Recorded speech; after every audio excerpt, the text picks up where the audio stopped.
So then I get a bill for $5,000 from the ER for nothing. For literally her telling me there's nothing I can do. And $5,000 for that. That makes sense. Oh, wait, no, it doesn't.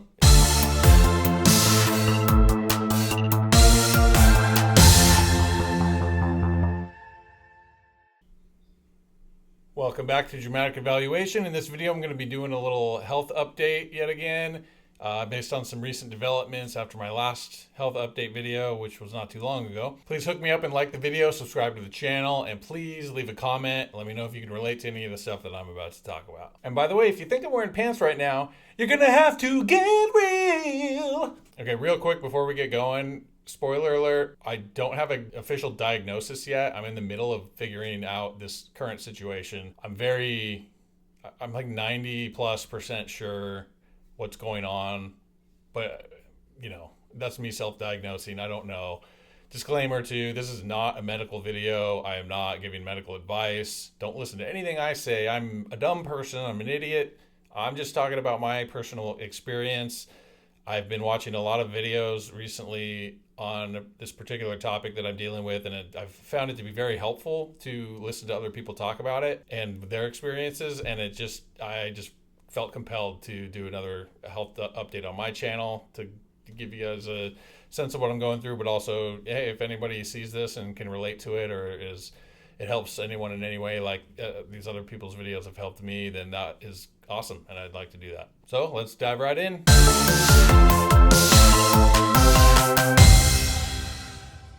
So cutting right to the chase, what I think I might be dealing with here is SVT, which is Supraventricular Tachycardia.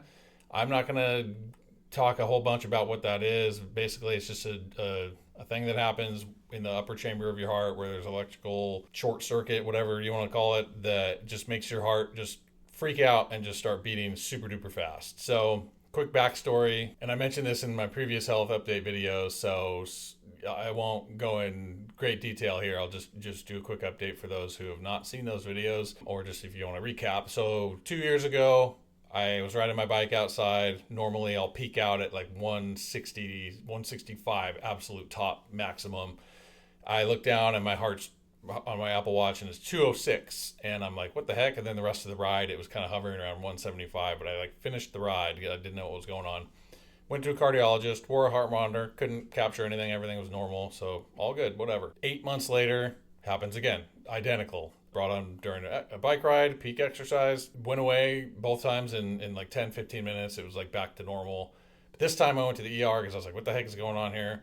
That led to all of my previous health update video stuff, the sarcoidosis diagnosis. So, take that for what it is. I guess that's good that this got me into the hospital to figure that out, which, by the way, check out my last health update video to see where I'm at with that. But yeah, so this would just pop up every like 6 months, 8 months. Like it was just from time to time in the last 2 years. So like 4 times or whatever.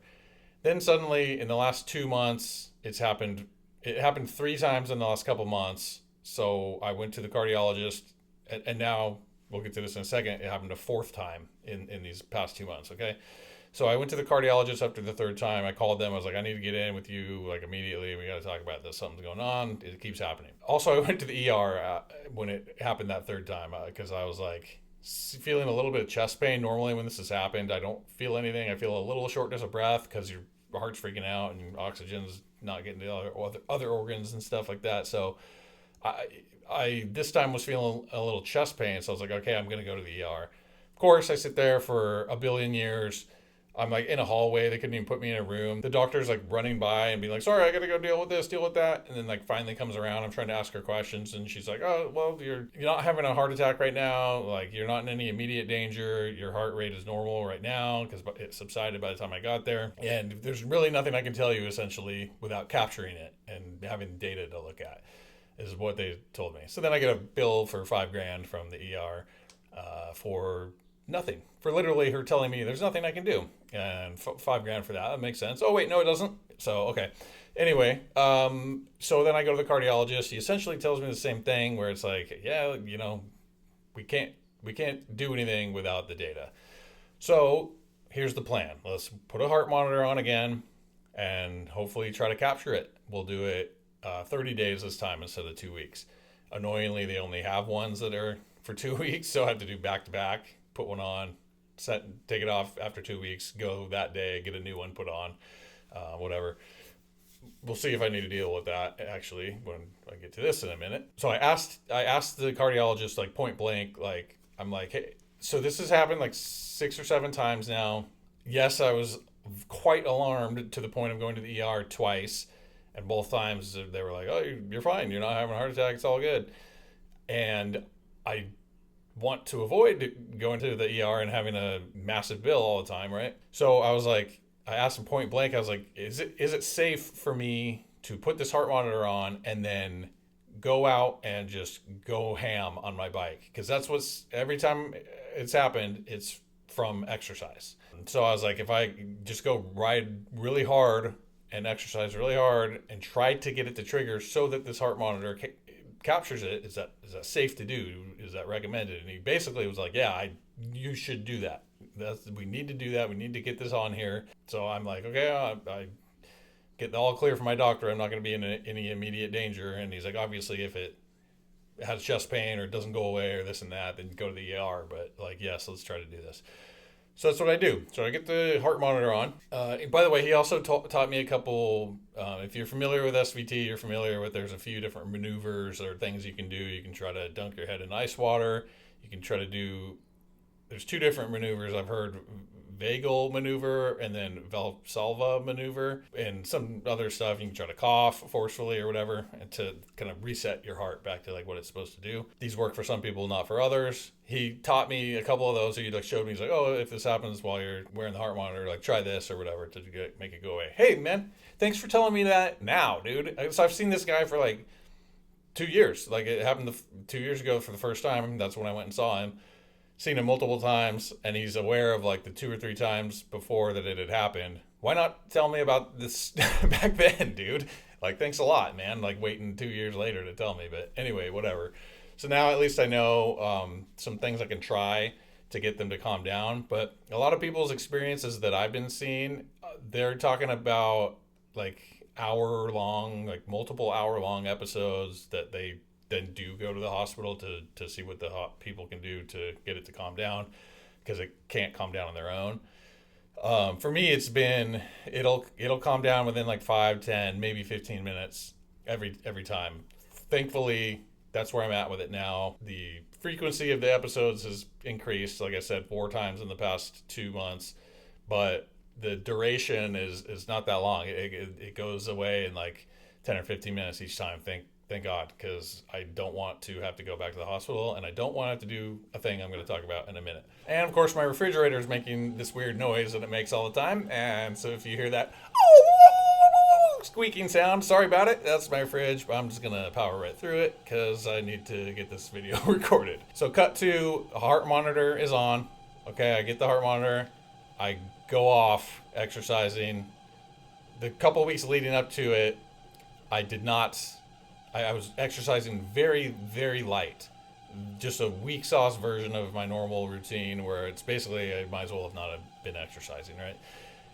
And then weirdly, by the way, it triggered 2 days before I get the heart monitor on. It triggered. That was the 3rd time in the 2 months.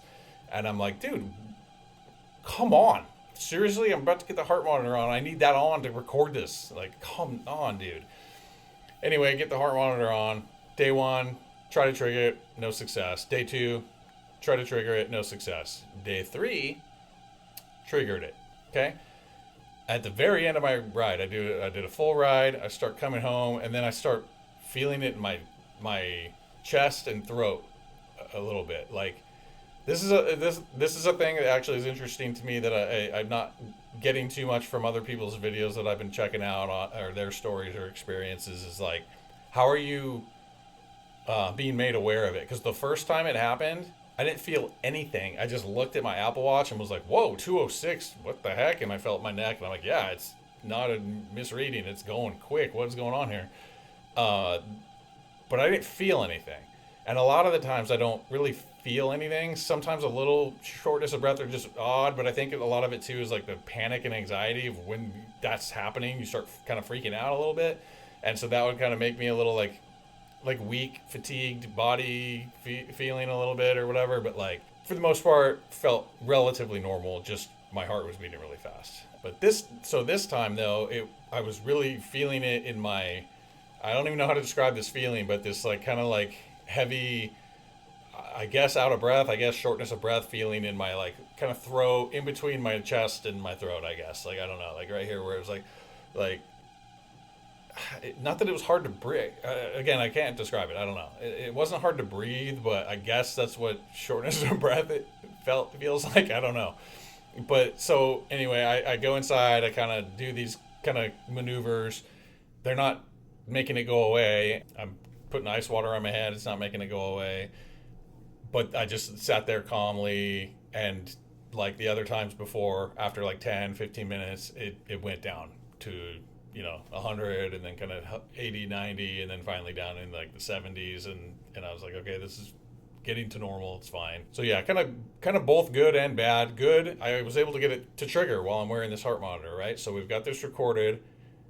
Hopefully, when day one getting this thing on, I asked the person, and I was like, hey, I wore one of these before, and I was like halfway through the 2 weeks, the thing was just like flapping around, because I sweat when I work out, and this thing triggers when I work out. So it's important to work out to see if we can get it to happen and capture it, right?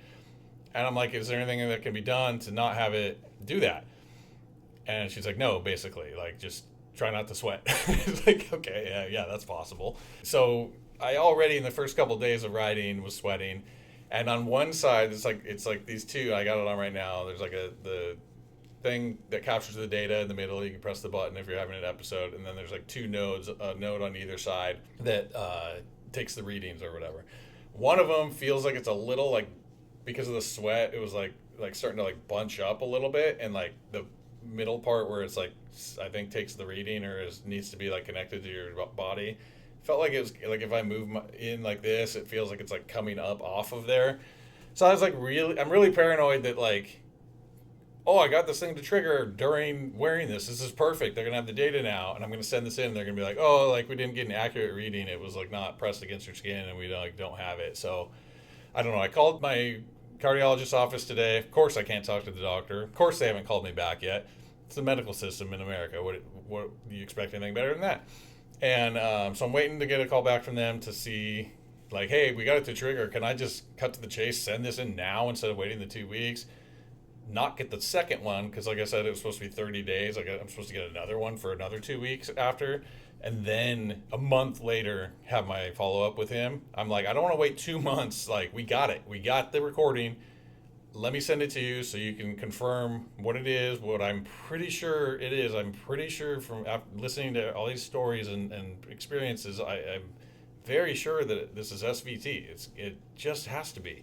It's regular. I don't think it's AFib. It's not, from what I've noticed, it's not like irregular, erratic beats. It's a normal pace. It's just very fast, and it comes on randomly quickly like that, and then all of a sudden it'll like just go back to normal. So that's kind of where I'm at now, is kind of waiting for them to get back to me and see if I can expedite this follow-up appointment with him to try to look at the data that hopefully got recorded on here and discuss the next steps to see what to do next. So like I said, just speculation that it's SVT. I don't know. That's what the cardiologist said was the most probable thing. So let's put the heart monitor on to see if that's what it is, if we can capture it. So we'll find out. But if it is SVT, I'm hearing or seeing and doing my research and also listening to people's experiences and YouTube videos, like there are a few different types of medication that you can try. Some people, if it's affecting you more frequently, which it wasn't before, but now it is, like a little more frequently than it had been anyway. There's something called a catheter ablation. It's like a surgery or a procedure where they go in through your groin and then go up and like basically like cauterize or like apply heat to these areas, these pathways that are not supposed to be there, and opened up and causing these like weird electrical currents to cause these episodes. They go in and they fix that essentially, and so then now it's not going to happen anymore. That's obviously a much more invasive method there than taking medication. But it's got a great success rate, like 90, 95% success rate. But, you know, I'm in America, okay? Like, coincidentally, a lot of the YouTube videos I've been watching about this are like people in the UK or Canada. And it's like, cool, man. Yeah, enjoy your free catheter ablation. That's great that it helps you. I don't, especially after dealing with everything I dealt with the last 2 years with sarcoidosis and figuring that out when they thought I had cancer and doing all the scans and the testing and all this stuff. So many thousands of dollars that I had to spend. I don't have $3 to $5 grand lying around to just do a catheter ablation thing like willy nilly. You know what I mean? So aside from also like, you know, complications or risks or whatever that are involved in like doing a procedure, you can think out what you want about that. Some people aren't concerned. Some people are anxiety riddled and paranoid and worried about stuff like that, like me. So, you know, we're not there yet. Obviously, I'm thinking forward as what I do. I overthink everything, but like, that's just down the road. If it's SVT, that's one. I'm just saying that's one of the things that I'm seeing out there as a potential solution. But obviously, I'm gonna have to talk to my doctor. Probably, it seems like be put in touch with a different kind of doctor, a cardio or a physio. I don't know, man. Electrical something, that cardio electrophysiology, whatever the heck it's called, type of doctor, which is annoying because it's like I've been dealing with this doctor for this whole time, and now if it's something else where I gotta get handed off to someone new and they gotta learn, so that's annoying to me. You know what I mean? It's only gonna add time. Oh, when can you get scheduled with this person? Go see him, and then he's gonna be like, oh, cool, this is what's up. Great, now we'll schedule this thing down the road to like deal with it. So annoying, dude. So annoying. The medical system sucks. I hate it. But, you know, one thing at a time, one step at a time. I learned very much the last couple of years with the health stuff I've gone through. You can't think too far in advance. You got to take things one step at a time to not only be able to get through it, but also not lose your mind and have panic attacks and anxiety and stuff. So, yeah, that's all I can really do at this point and wait. But, yeah, like I said, checking out other people's experiences has really been helpful. Even if it's not, like I said, I'm so sure it's SVT, but if it's not, you know, whatever, I'll deal with what the doctor finds on the readings, and we'll go from there with that. But whether or not it is, like, it's been really helpful watching people's experiences, watching them talk about their experiences in videos and stuff. And it's also scary. Like, some people will talk about things that I'm like, oh, that puts me at ease a little bit. And then other people will talk about a thing of like, dude, if my situation develops into that, or what you're describing happens to me, I'm going to, it's so scary. Like, there's a thing for the ones where it like keeps going and they can't get their heart rate to subside and they have to go to the hospital to get them to help. There's a thing called adenosine that is a drug that they like IV, that they inject into you that essentially stops your heart, and they describe it as this like horrendous feeling of like doom and like your heart is stopping, and then all of a sudden you like your heart is reset and you're like good to go. But that few moments of terribleness is not, it sounds so gnarly and scary and not something I want to deal with. So let's hope that never happens. But, you know, I don't know. Like I said, I'm not a doctor. I don't have a diagnosis yet from a doctor. I'm just taking this one step at a time. But I'm going through this right now. I've got the heart monitor on right now. I just had an episode yesterday. I'm taking it easy today and not exercising, just taking a rest day for a couple of reasons. But one of them is I'm just feeling a little bit drained physically from yesterday's episode, I think, and just stress and stuff like that. So yeah, just the waiting right now. The waiting sucks. The not knowing sucks, but one step at a time, and I'm getting closer and closer to figuring this out. And, you know, I just wanted to put this out there and hope that, you know, maybe someone sees this and can relate to my situation, or it's helpful in some way, like a lot of these other people's videos have been helpful to me. So that's going to do it for this video. I'll keep you guys updated when I know more, and when I do have a diagnosis and a plan and what's going to happen. I'll definitely do another update video. Since I'm making this one, I think it only makes sense to make a follow-up when I know more information. So yeah, thanks for watching. I really appreciate it. Please like the video, subscribe to the channel. Please leave a comment. Let me know if you're dealing with anything similar, if you can relate to my situation, if you've got something unrelated that you're going through. Let's talk about it. Leave a comment. Stay tuned. Until next time.